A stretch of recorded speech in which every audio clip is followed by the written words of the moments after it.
Bonjour tout le monde, bonjour les enfants. Ohayo gozaimasu. Akemashite omedetou gozaimasu. Bonne année 2025, je vous souhaite mes meilleurs vœux pour cette nouvelle année. J'espère que vous avez passé de très belles vacances, vous avez bien profité avec votre famille et que vous avez eu plein de cadeaux. Aujourd'hui, je vais vous raconter une petite histoire de Noël, toujours dans le thème, car j'ai pas fait beaucoup de vidéos. Donc aujourd'hui, j'ai pris ce livre. Si vous souhaitez vous procurer, n'hésitez pas, il y a plein de jolis contes intéressants. Et je vais vous lire une petite histoire qui s'intitule La lettre au Père Noël de Sophie Koechlin, illustrée par Boiry. Vous êtes prêts? Alors prenez une peluche, un petit doudou et installez-vous confortablement.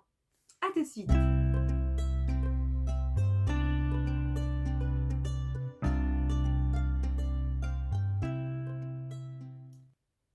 Un soir de décembre, peu de temps avant Noël, un renard polaire vit quelque chose qui vibrait dans un buisson. C'était une lettre que le vent tentait d'arracher aux branches enneigées. Délicatement, le renard l'attrapa et l'emporta dans son terrier. Il ne put pas lire ce qui était écrit sur l'enveloppe, mais le timbre représentait un drôle de bonhomme barbu que tout le monde connaissait. C'était une lettre d'enfant adressée au Père Noël. Le renard décida de l'apporter lui-même à son destinataire. De bon matin, il la glissa dans une gibecière avec quelques provisions. Puis il partit vers le nord. Regardez l'image, elle est très belle.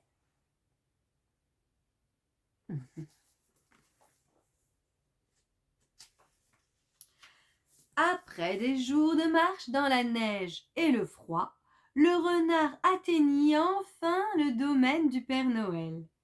À cet instant, un lutin violet surgit comme par magie et lui demanda ce qu'il voulait. Le renard montra la lettre. « Mais nous sommes le 24 !» s'exclama le lutin. « Le traîneau est presque chargé. Vite, suis-moi !» dit-il alors au renard. Ils arrivèrent bientôt devant un immense palais que le soleil faisait étinceler. Ébahi, le renard s'arrêta. Mais son guide sautillant ne le laissa pas souffler. « Dépêchons-nous, les ateliers vont bientôt fermer !» Ils entrèrent dans les écuries au pas de course. De nombreux lutins rouges astiquaient le grand traîneau et soignaient les 12 rennes harnachées de grelots. Ils pénétrèrent ensuite dans l'entrepôt des cadeaux. Des lutins verts les emballaient dans de jolis papiers et les étiquetaient. Dans les ateliers, des lutins bleus fabriquaient des poupées, des camions de pompiers, des robots téléguidés ou des consoles de jeux. Ils parcoururent ensuite une enfilade de bureaux. Des lutins gris tapaient à toute vitesse devant les ordinateurs, d'autres finissaient de classer le courrier des enfants du monde entier.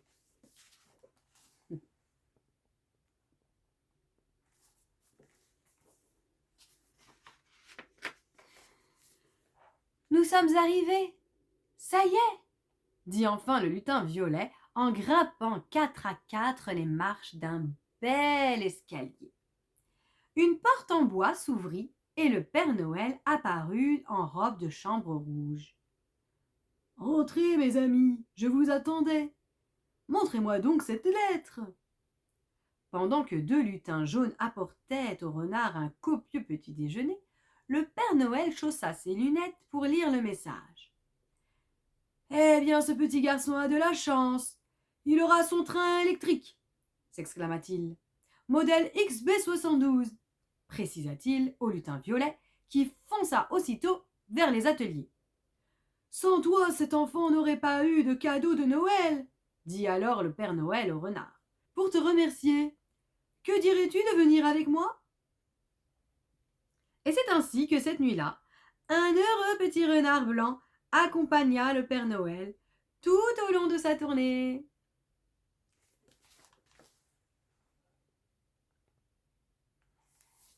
Voilà les enfants, c'est terminé pour aujourd'hui.